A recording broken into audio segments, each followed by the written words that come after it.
How the heck are people able to afford the cars like this these days? With rising prices, high insurance rates, it's no wonder a lot of people are repossessed on. They're losing their cars because of the sheer cost, the long loan terms. It's absolutely disheartening.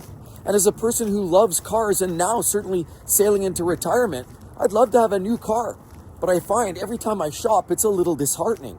I'd love to drive a new car, and you know what, I've been shopping lately, as a lot of you probably out there, and realize some people say that cars, trucks, SUVs are one of the biggest wealth killers. And yes, you know, I've always had a fun little car to drive around in, but comes a time you just need a car day to day to get around, and quite often it's disheartening when you see the prices of these. Welcome back to the hustle, everybody, and welcome back to the grind. And today's bevy is on PK. Thanks again so much, PK. Thanks for reaching out, and a super thanks again for a great beverage. Today it's a little warmer, but they're actually calling for a little bit of rain. As you can see, it's kind of overcast, it's kind of dark and cloudy, and there's been a few drizzles already. They're talking freezing rain, so we're around -2, -3 with a little bit of rain starting to come. Could be interesting. But I look at the cost of these cars today, and when we see what's going on, it's shocking to me how people are affording these cars. Well, let's take a look around. When we look at the average transaction price now, Edmunds puts it out there. We're pretty much crested $50,000. Do you remember when 50 grand bought you a house? You know, I think my parents bought their house, and I get inflation. I totally understand that. But my parents paid $22,000 or thereabouts when they bought their house back in 1974. It's a house. It was 1,100 square feet. You know, it housed 3 or 4 of us. You know, my parents, me and my brother. And you know what? We lived there for a good part of our lives. And up until about last year, my parents owned the house outright. But you wonder, how can a car possibly cost as much as a house? Well, see, that's what's going on these days. But have you also heard, repossessions are rising? You know, people quite often that are struggling with payments, making ends meet. You're hearing today what's going on with the housing costs and sort of the cost of living, and people just trying to afford a roof over their head, and you know, even the basics like food, medicine. Those are challenging and very telling as to what's going on these days. But when I look around, I hear more and more indicators that people are truly struggling, and these high vehicle prices are clearly something that we've almost become accustomed to and become desensitized. But how did we ever get here, and why is this even a thing? I mean, look around. With the average price at 50K, did you realize repossession rates of those subprime buyers? In other words, people that are taking loans that generally have really weak credit, poor credit ratings.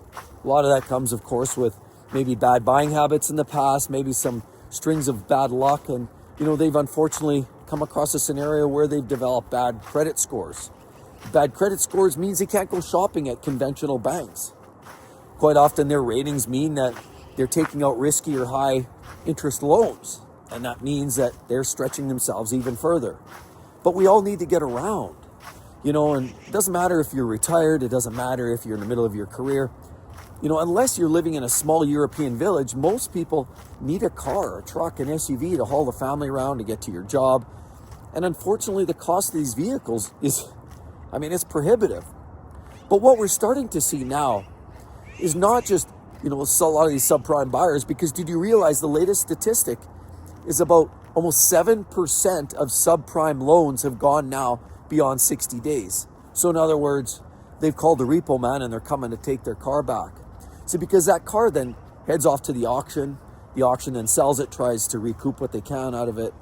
And then of course, everything goes upon their daily business.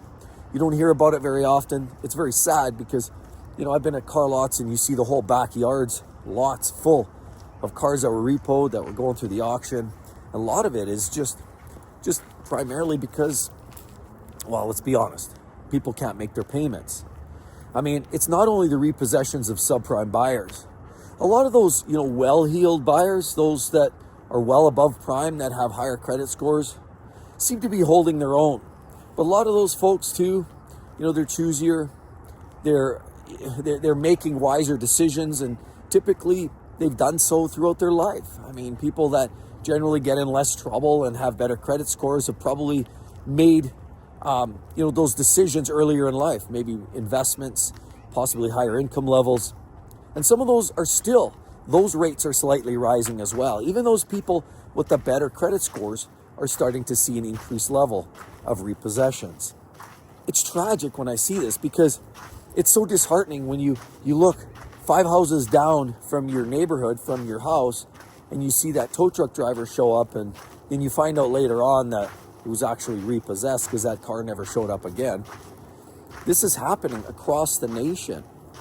And people see those nice, shiny toys and get excited, but what's going on when repossessions are rising? It affects everybody. See, it affects, there's almost like a I don't know, I guess subterranean, or I don't even know what they call it, but a bit of an industry that sort of thrives on repossessions. I mean, there's the tow truck drivers, there's the auction houses. And so where one type of business fails or one buyer fails, somebody else picks up the slack and wins. See, this is just what's going on. And I look at these $50,000, $60,000 vehicles and I shake my head. I mean, I truly believe it's beautiful to have a new car. And I've said this before, if you're going to get into retirement, ideally don't have a car payment. I mean, I do believe in having newer cars. It's good, especially as a lot of people age. They tend to become less handy. You know, if you're 72 years old, the last thing you want to do is be crawling around under a rusty old truck that's barely starting. So it's kind of nice as you retire or as we get later in life is to kind of treat ourselves a little bit. But with that, a lot of people miscalculate that and overjudge and overestimate the fact that their job might be around for a long period of time. But what ends up happening is they take on these big car loans, and we're seeing it in Canada, US. The average car payment now is almost $800 a month. But in Canada, most people are spending $1,200 to $1,500 a month just because of the conversion of the dollar. The buying power is weak. And if you want to buy even a mid-sized truck that doesn't have all the bells and whistles, you're still succumb to paying $1,500 to $1,800 a month. Now, nobody has to buy that. And a lot of people now I've been speaking to would rather fix their old cars. But again, there comes a time where you put so many Band-Aids on that old wreck that it becomes a question of, well, is it sanity or should I get out there and buy something a little bit newer? Now, there's a lot of great used cars on the market, but I'll be honest. You know, the reason a lot of people shy away from used now is I've seen what's going on in the market.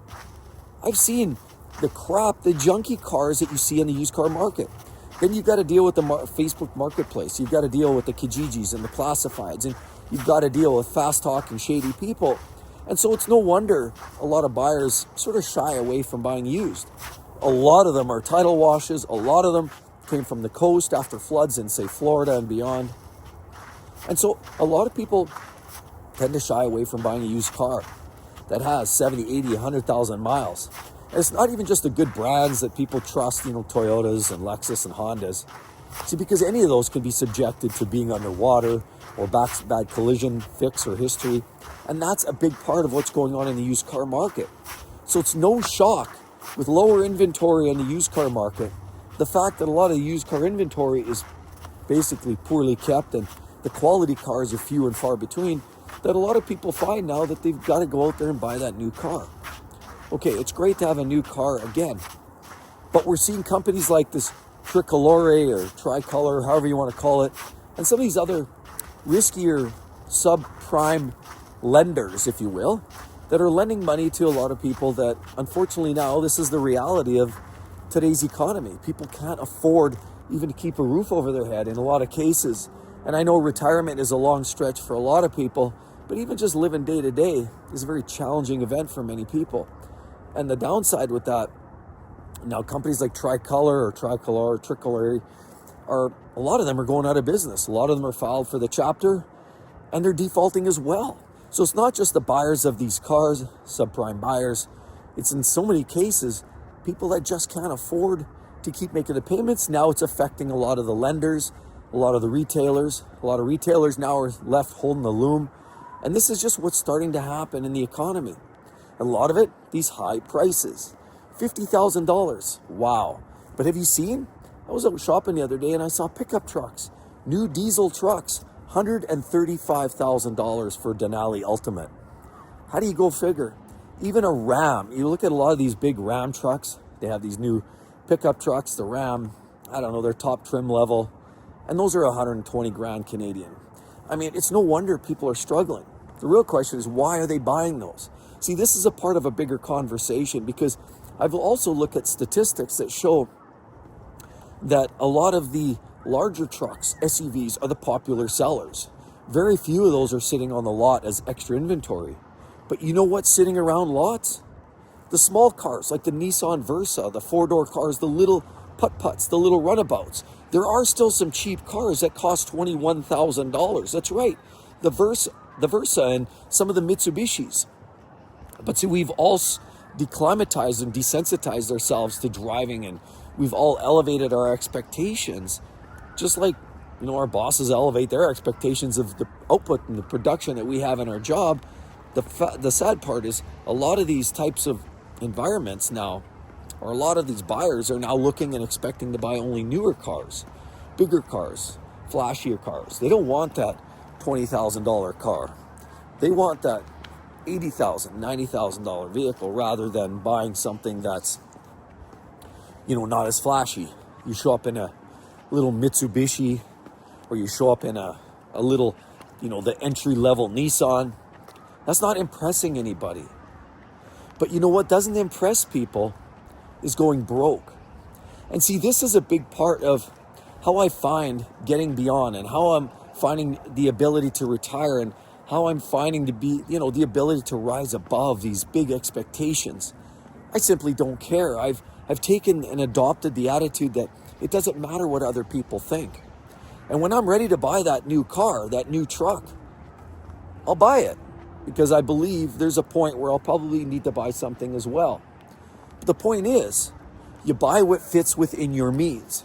See, this is a big part of the society today, is people shop and buy outside their means.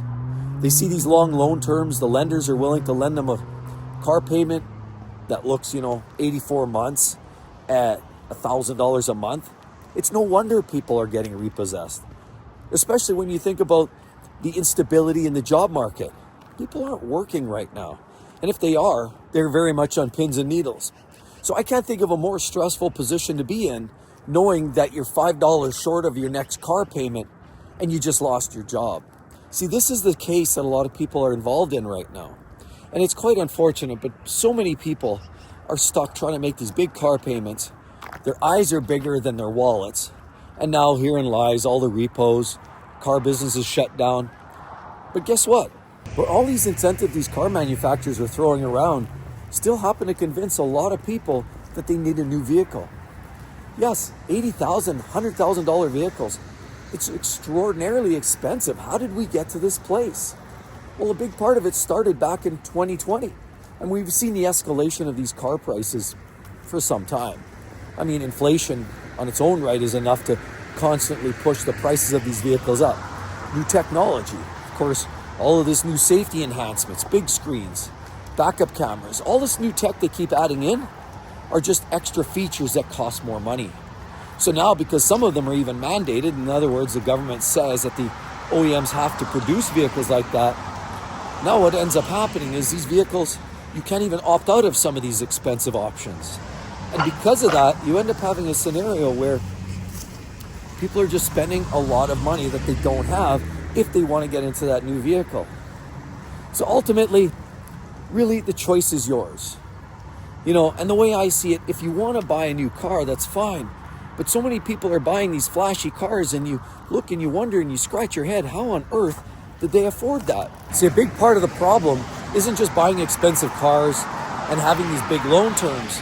Is think about the freedom that you're now giving up.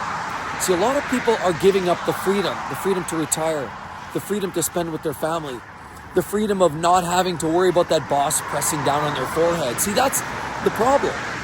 A lot of people are now tied to those big car payments, and those big car payments mean now you're committed. You have to make those payments. You have to go to work. You have to put up with your boss's nonsense. And this is the problem. It's not about having the big car payments as much as it is about the freedom. It's the freedom that a lot of us simply don't have. A lot of people are worried about making that next car payment, and they can't afford to not work. And now, it's not about being a lazy hobo, but the worst part is A lot of people just continually put themselves in these endless cycles of disparity.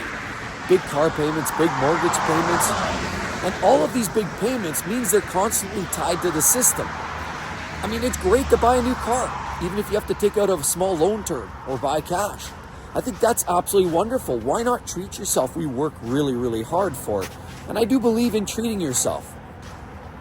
But why tie yourself up to a 7-year loan term at $1,500 a month, knowing full well that you're about $800 away from basically getting repossessed or losing your house on a foreclosure? This is what a lot of people are tying themselves up in. They're getting way in over their head, they're spending more than they can afford, but most importantly, they're giving up all of their freedoms. The fact is, very few people are actually truly affording it. The fact is, if you keep your down payment high, your payments low, your loan term low, or even better, buy cash, you can buy a new car and you can do it affordably. The problem is, so many people, they just want way more than their wallets can handle. Thanks again. Thanks, I really appreciate it, PK. That is a great beverage today, and I'm enjoying the walk. I'm starting to feel the drizzle. I better head on home. So thanks, everyone. Have a wonderful day, and we'll talk to you soon. Bye-bye.